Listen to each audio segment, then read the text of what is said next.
Hello friends, कैसे हो आप सब लोग। तो फ्रेंड्स, आज का जो सेशन होने वाला वेरी इम्पोर्टेंट होने वाला है मैथ्स पेडागोजी सीटेट के।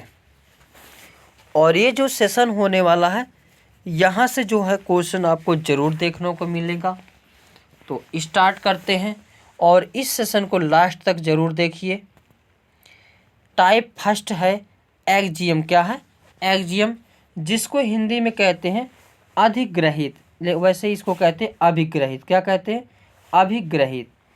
ऐसी स्टेटमेंट जिसको सच माना जाता है बिना किसी प्रूफ के, उसे एक्जियम यानी अभिग्रहित कहते हैं।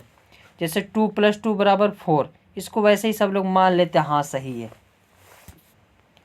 दूसरा पॉइंट पूछा जाता है कंजक्चर, इंग्लिश में कंजक्चर और हिंदी में अनुमान, यानी ऐसी स्टेटमेंट जिसको साबित करने के लिए प्रूफ की आवश्यकता होती है, उसे कंजक्चर यानी अनुमान कहते हैं।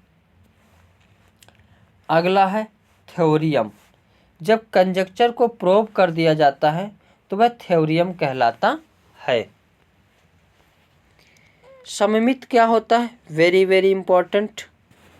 जो किसी वस्तु को दो बराबर भागों में काटते हैं उसे सममित कहते हैं। सममित का प्रयोग डार्ट पेपर पर होता है। सममित ऑब्जेक्ट को वर्टिकल एंड हॉरिजॉन्टल पार्ट में डिवाइड करती है।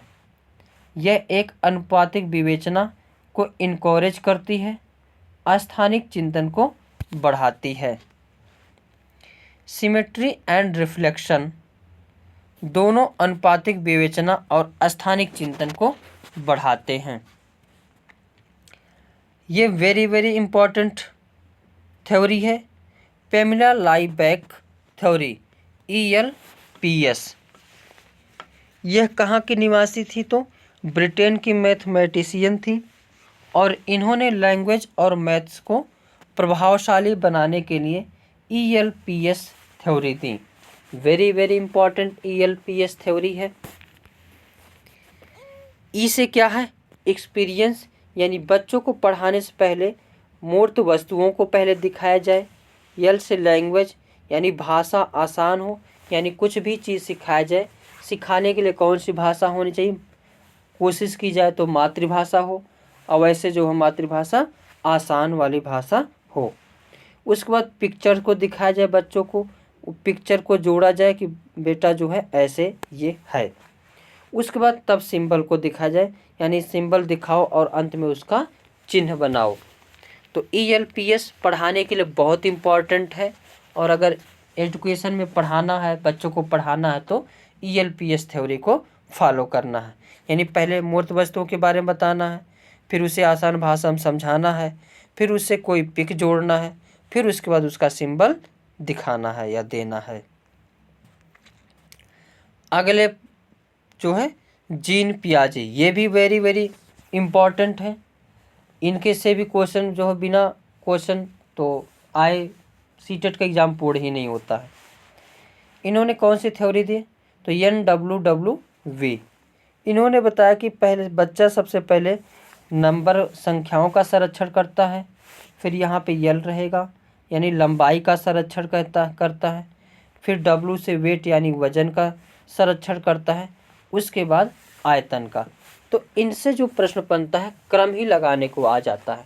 तो बच्चा पहले क्या जानता है? लंबाई जो है संख्या को, फिर उसके बाद लंबाई को जानता है, फिर वजन को जानता है, फिर तब जा कर के जो आयतन को जानता है। अगला पॉइंट है तुलनात्मक जमा। क्या है? तो राम के पास विकास की अपेक्षा की ज़्यादा हो, यानी राम के पास विकास की अपेक्षा 10 रुपये ज़्यादा हैं, तो यहाँ पे क्या हो जाएगा? तुलनात्मक जमा।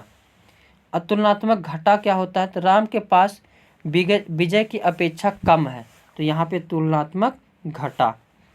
वैकलित जमा क्या है?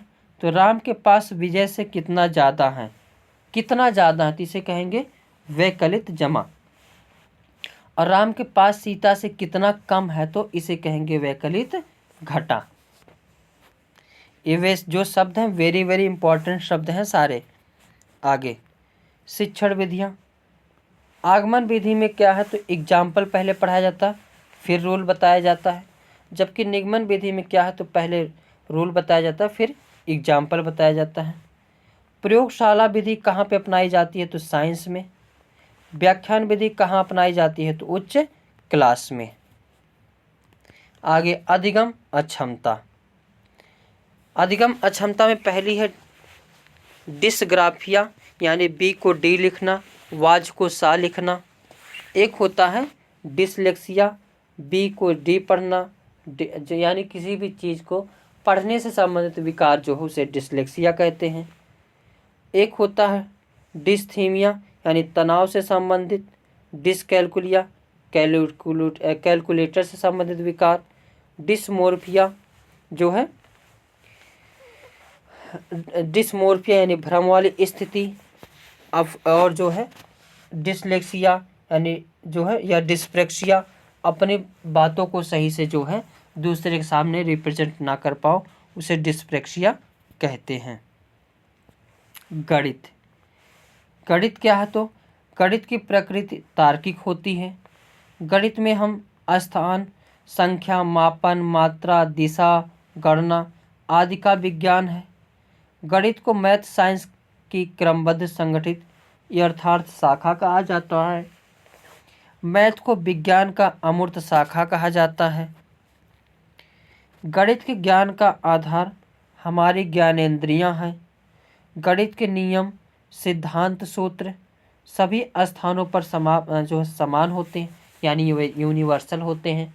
अगर यहाँ 2 + 2 = 4, तो विश्व में कहीं भी चले जाएंगे तो वहाँ भी 2 + 2 कितना होगा, 4। समय तथा स्थान पर की जा सकती हैं।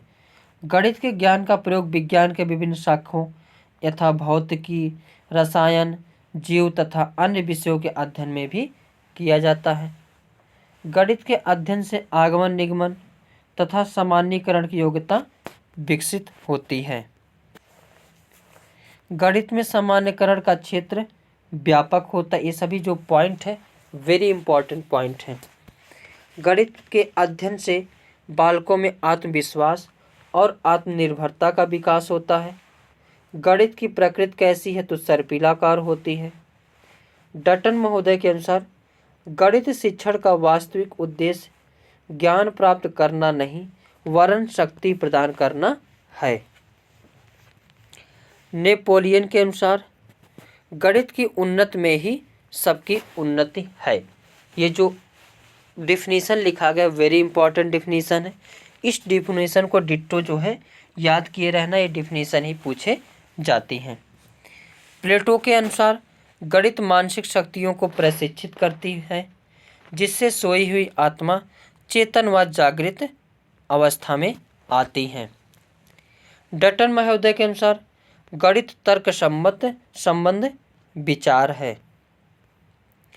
जॉन लॉक महोदय के अनुसार गणित वो मार्ग है जो बच्चों के मन मस्तिष्क में तर्क की आदत पैदा करती है। रोजर बेकन के अनुसार गणित सभी विज्ञानों का सिंहद्वार व कुंजी है। हॉगबेन के अनुसार गणित सभ्यता और संस्कृति का दर्पण है।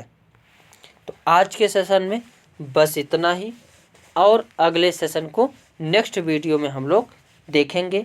और ये सेशन अच्छा लगा हो तो लाइक, शेयर, कमेंट करना ना भूलें। Thank you for watching.